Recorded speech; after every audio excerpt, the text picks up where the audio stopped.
Welcome to Steps to Publishing Your Comprehensible Reader, brought to you by What's Your Next Step? I'm Annie Ewing. And I'm Kirsten Plante. In today's tutorial, Quick Steps to a Reader-Friendly Manuscript, we will help you early in your journey, somewhere between step 1, when you're writing your manuscript, and after rereading and rethinking, step 3, when you are rewriting your manuscript. This is the point when you will be ready to have other people look at your manuscript, maybe friends, colleagues, students, or even a professional editor. So, which kind of writer are you? Are you the writer who sets everything up before you start? Pencils arrayed neatly beside a sheet of untouched lined paper, dictionary and style guide at your side, or a newly opened Word or Google Doc, blank and inviting on the screen in front of you?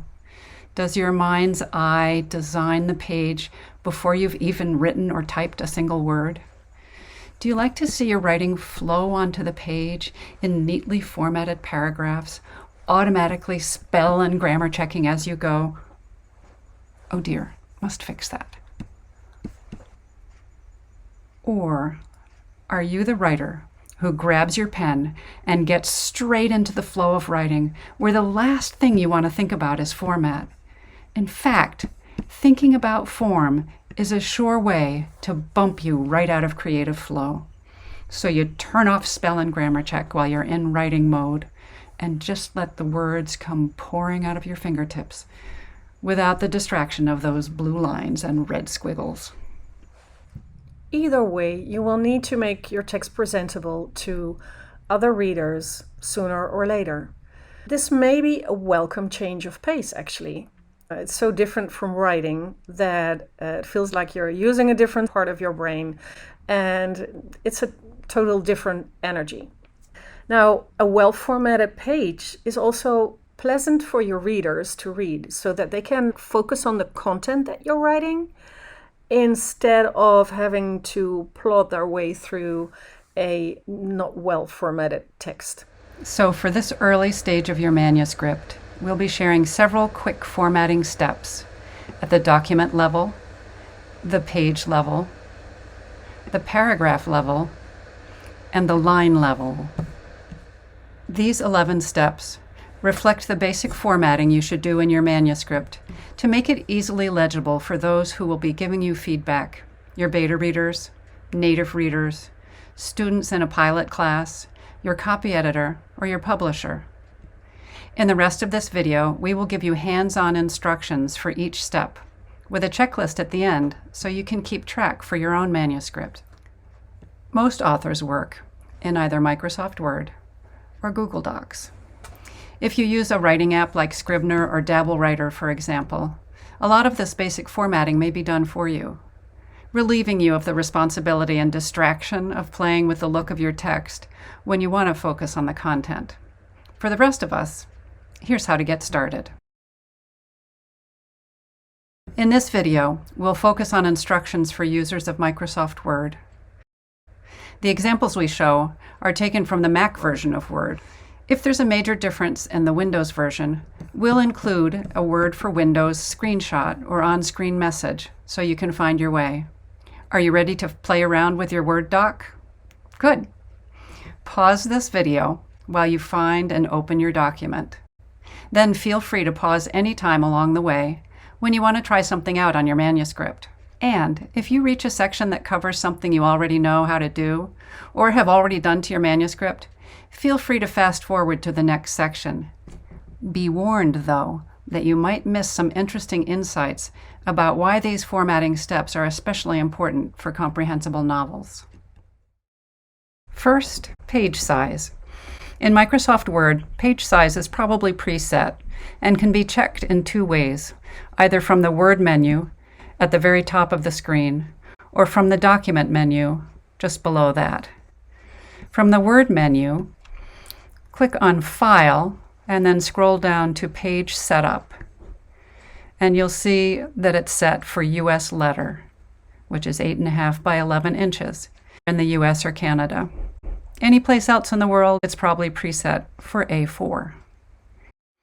The other way that you can set the page size is on the Layout tab, where you'll see icons below, and you'll select the icon for size. And again, you'll see a drop-down menu with US letter as the preset, or if you're in anywhere but the US and Canada, A4. So we want that US letter size, 8.5 by 11, which is the standard for editing manuscripts in the US and Canada. We'll come back to this menu in a later steps tutorial when you're putting your draft, your final draft, into publication format. So as tempting as it might be to set your page to the dimensions of your eventual book and see your story flow onto cute little facing pages in book size, please resist. Introducing design at this early stage will distract you and your readers from focusing on the language and the story. Keep the look basic, 8.5 by 11, until the content is in its near final form. Page margins. The next page level formatting that we need to do is to set the margins on your manuscript. Editors like to have 1.25 inches on left and right and 1 inch at the top and the bottom. To set the margins on your document, you click on the same Layout tab, and then you find the Margins icon. Click there, and you'll see a drop-down menu that shows you the normal margins. This is probably preset for you, are 1 inch by 1 inch by 1 inch. Inch on top and bottom, inch left and right. But because your editor said 1.25 inches, you're going to click on Custom Margins, and then you can type in the dialog box for left and right, type in 1.25 to give you that 1.25 inches on either side. So when you see the manuscript again, you'll notice that there's now a little bit more space on left and right of your document. So you've got your page size and your margins set. Let's have a look at your paragraphs. The default line spacing in your paragraphs in your text may be 1, but your readers and your editors or copy editors want a bit more white space to make reading easier. And this is how you do it. First, you go to the Home tab and you make sure the ribbon is visible like it is here. If it's not, click View, choose Ribbon, and it will become visible. In the ribbon, you click on the icon that is about line spacing. You got this roll down menu where you can choose what line spacing you want. If you want the whole text, select the whole text and then choose what line spacing you want. Then you see the whole text will change to a different line spacing. This is maybe a bit too wide from each other. 1.5 is usually very good for readers and for copy editors.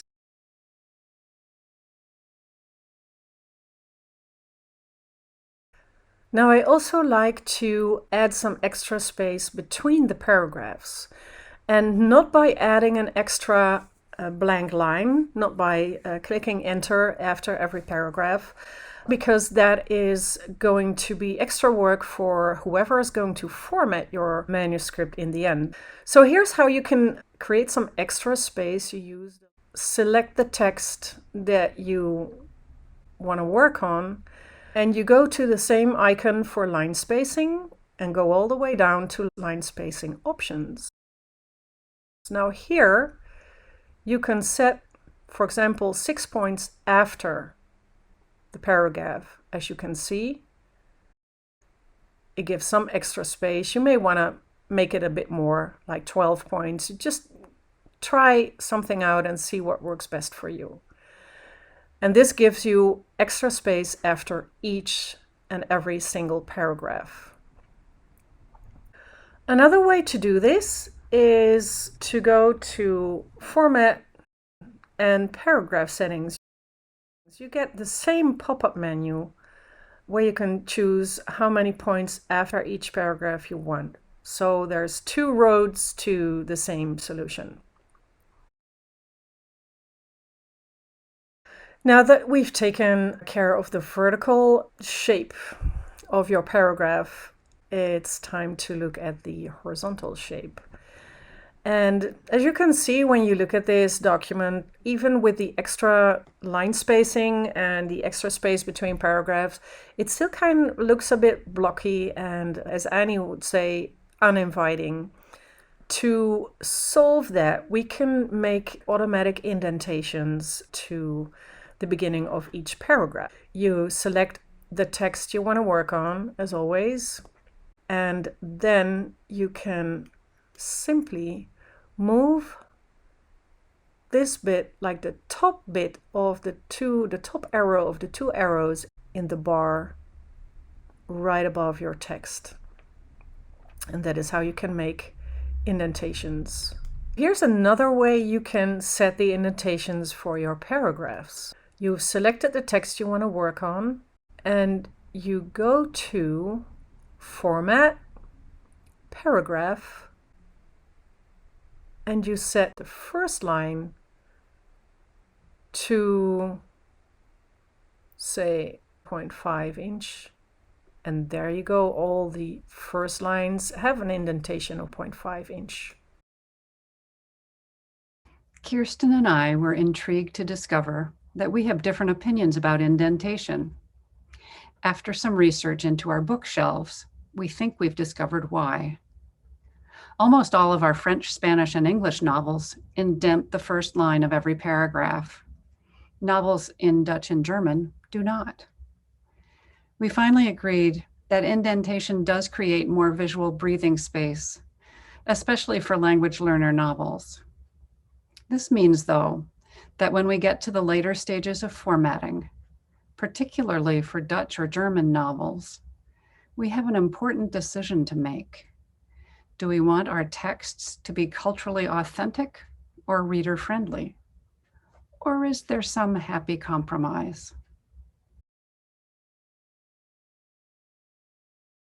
And then there's this.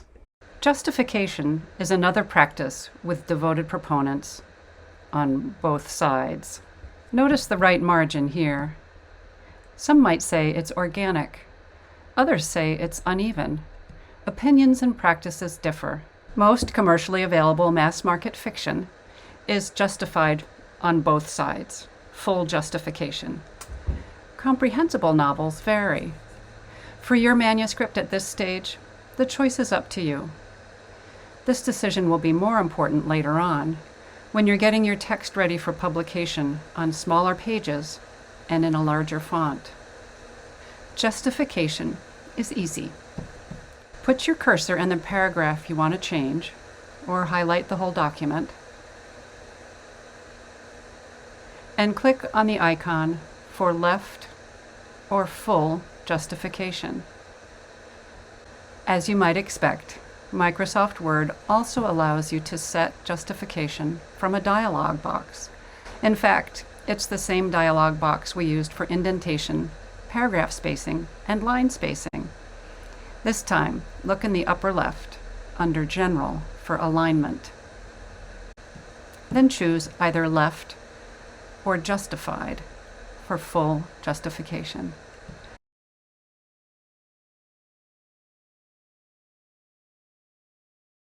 When you're ready to share your document with others, make sure to choose a simple font. At this point, you really want people to focus on the contents, not on the layout. So keep it simple, and this is how you do it. You select the text you want to work on, and here is where you will find the fonts you can choose. And here we've chosen Times New Roman and 12-point font.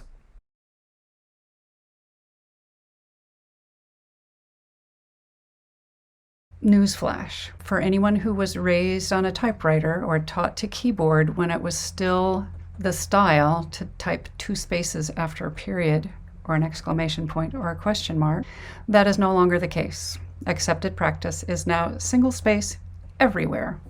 So if your document has some stray double spaces left over from your high school typing class, this is the time to get rid of them. And it's easy to do because you want to get rid of all of them. You can just use a global search and replace in your word processor. So, for example, in Microsoft Word, you would go to the Home menu first and click on that little paragraph icon that makes visible all the formatting in your text.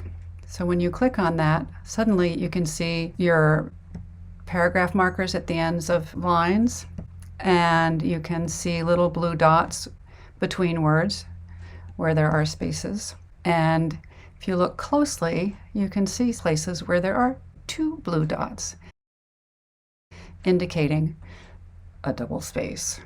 So all we need to do is search and replace double space with single space. So we're going to click on Edit, Find, and Replace. And then in the Find window, just type space, space.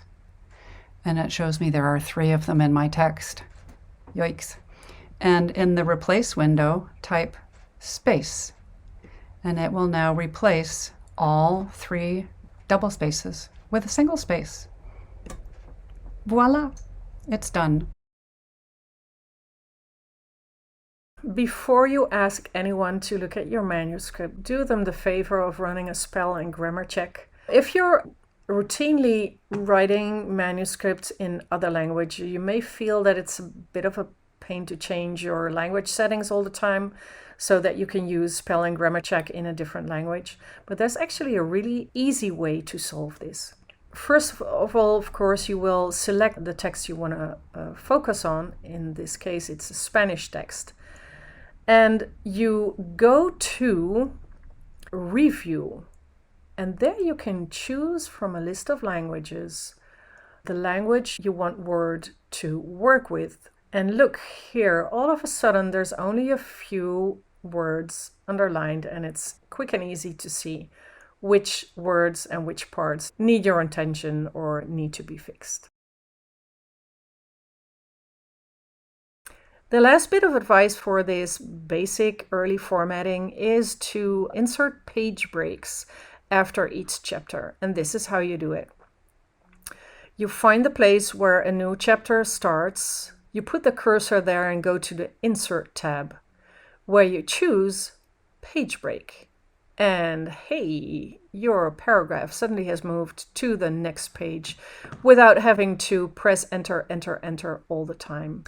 And if you go back to the Home menu and click on the Reveal Format icon that we used before, you'll see that there's actually a page break inserted at the bottom of the previous page.